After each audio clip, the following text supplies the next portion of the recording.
Hello everyone, welcome back to episode 3 of my double gauge hand layout build. In the last episode, I built the lighthouse here, which you can see, or I finished building it anyway. I did that in the first 2 episodes. And today I thought I'd just show a bit on doing some track work and showing how I do it. To start off, most of my track's pretty easy. I'm just using set lengths of track. This track's made by Atlas, but you could use track from Pico or any other brand that makes set lengths of track. I think Bachman does too. But I went with Atlas just because I found some for cheap. This isn't OO9 track. This is N-scale track. And N-scale works obviously on OO9. Or OO9, sorry, works on N-scale. So I just used N-scale track because that's what I had laying around. Technically, you should have bigger sleepers than these, but that honestly doesn't bother me too much. Then for the straights, I'm using these pieces of Pico Flexi track. These are also N-gauge. And as you can see, I've cut one here to length. I cut another one over here to length, just after that point. And the points on this layout, by the way, are made by Pico because Atlas switches are garbage. And if you come into the yard here, I've got the double Farley sitting on this side in here. If I slide it forward a little bit, here's another piece of flex track that I cut to length, and I've got to do that on this siding and this siding still, so I'm going to show you how I do that. And then just coming over to my desk here, you can see I focus there. I've got some marker on it. I put way too much marker on this piece, but that's okay. I just made it so that right at the end is where I need to cut. And you can see here I've got my rail cutters. These cutters are, they're on, I can't remember what they're called. They're cutters, there's two types of cutters you can buy. You can buy one that you use sideways, like this, and go into the rail like that. Or you can buy ones where you cut from the top. I bought some from the top just in case I ever need to rip up a section of track that I've already like ballasted into place, just because it makes it way easier to remove it. So you just go in here with your cutters and then simply cut the rail in the place that you want it cut, and just push on them like a normal pair of cutters. As you can see, that's made a relatively clean cut. If I focus, there we go. I did make it a bit of, the cut at a bit of a slope, so I might need to clean this up a little bit, but I've got it there for the most part, and now I can just lay the track after I sand it down a little and get it into the right shape. Right, so I've got my piece of track here, and then I've got a pack of rail joiners here. These ones are Atlas ones, so they need to be cut. Have a pair of safety scissors here. Don't ask me why I'm using safety scissors, it's just what I happen to have near me. Any scissors work better. I imagine actually that normal scissors probably would work better than safety scissors for this, because they're just got a little bit more grip to them. I always find it's that just I'm not gonna find that easily again. I'll look for it after I'm done filming, so that hopefully I don't step on it again. But I was just about to say, I always find that getting rail joiners onto the flex track is a bit harder than onto a normal piece of track. I don't know if that's just because I use Atlas rail joiners and Pico flex track, or if it's just actually that it's harder to it's so hard, or that it's harder to or that it's just like harder to put it onto the flex track because you've cut it yourself. So what I'm actually going to do is I'm going to put these joiners onto this piece of track here that is just a slightly cut down piece of Atlas snap track. Got another one right here. Again, I'll just put it onto the other rail here, and it should hopefully be easier to get the piece of flex track in place this way. This track is just falling apart because I have not pinned it down yet. But that's what I'll do as soon as I've got all the sidings down and finalized my track plan, because right now the main line's falling apart a little bit. I messed up this piece, didn't I? Right. Just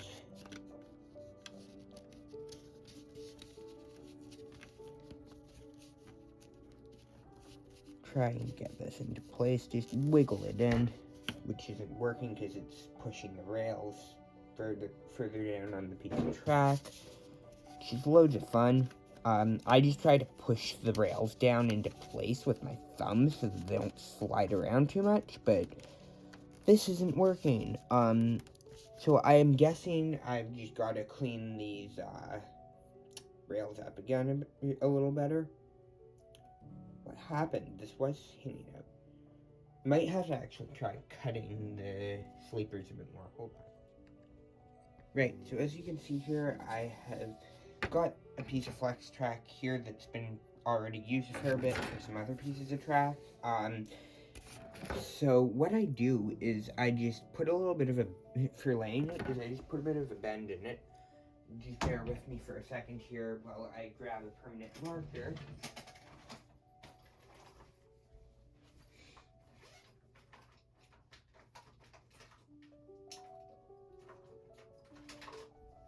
But I just bend the track into the shape I want it. Not the camera here. Sorry about that. But I just bend the track into the rough shape that I want, for the piece that I'm laying, and then what I do is cut what I don't want off of the piece of track. And in this case, there's a bit of rail that's overhanging, so I'm just going to cut this so that it lines up evenly with that. I just put a little mark of permanent marker on it. I'm using a black one just because it's easiest to see, but you can really use whatever. Right, so after a fair amount of effort, I've gotten this piece of track connected. Now all I've got to do is just put it on the tripod again. I just have to bend this track into the right shape and then cut it and pin it down in place, which I'll do in a sec once I've got this other siding in place. I'll do that off camera because it's going to be basically the same process. One other quick thing I forgot to mention as well is you can't put rail joiners on flex track with all these sleepers on. You need to remove the ones on the end. So to do that, you just simply cut away the plastic underneath, and then with your cutters, this camera is not wanting to focus today, but you just cut a little bit of plastic away underneath that are joining the sleepers together. And then you get the bare underside of your rails, and this should be long enough now that I can put some rail joiners onto it. Right, so I'm not sure how well you'll be able to see that, but I soldered these two rail joiners here together. I just put a little bit of solder on the outside of the rail. Never do the inside, because then you'll end up messing it up and it'll get in the way of the flanges. Sorry if there's some noise. There's just a car driving by the house right now, because I have the window open since I'm using soldering iron and I need a bit of ventilation. So if you move, you'll see right here is the next joint that I need to do. So what I do first, I did this already before I got it ready, but I have my soldering iron here, and I always put a little bit of solder on the tip, just to tin it a little bit before using it. Like so.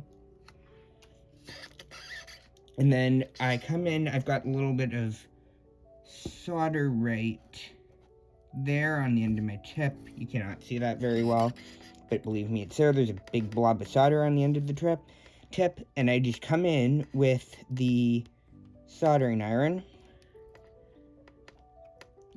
I lightly rubbed a little bit of solder, being careful not to pull the rails apart, which it did. Just lightly wipe the solder on where the joint is, and that did not work at all. It just fell right off. it's very hard to do this in front of the camera. Sometimes it doesn't work actually to put it on the tip. Sometimes I find the easiest thing to do with something really small like this is put your solder down against the rail and fish plate. Fish plate being a little metal thing that holds your rails together. This track does not want to stay together, does it? And lightly melting some solder onto the joiner.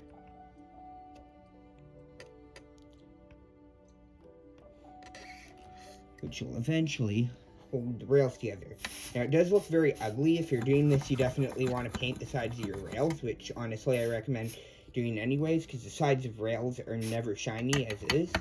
So yeah, this process takes a long time, but it is worth it just because it, in my opinion, makes much better electrical flow through the track, and it means you'll have less problems with loco stalling on track, and also if you ballast your track, like I'm going to later on, then soldering your rails together as well will mean that when you glue the ballast down and like are flooding your track with glue, then bits of glue won't get stuck in your joiners and cause electrical issues. Don't ask me how I know about that.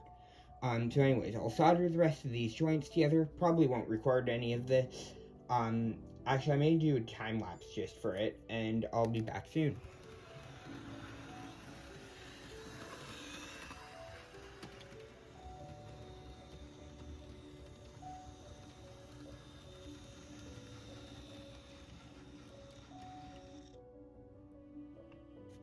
Alright, so there we are. I cut these pieces of track length, or the length I wanted them anyway. Any longer than this, and they were just gonna go shooting off where I've already cut down to the water. I need to clean this up quite a bit. I'm planning on just having rocks on the bank here.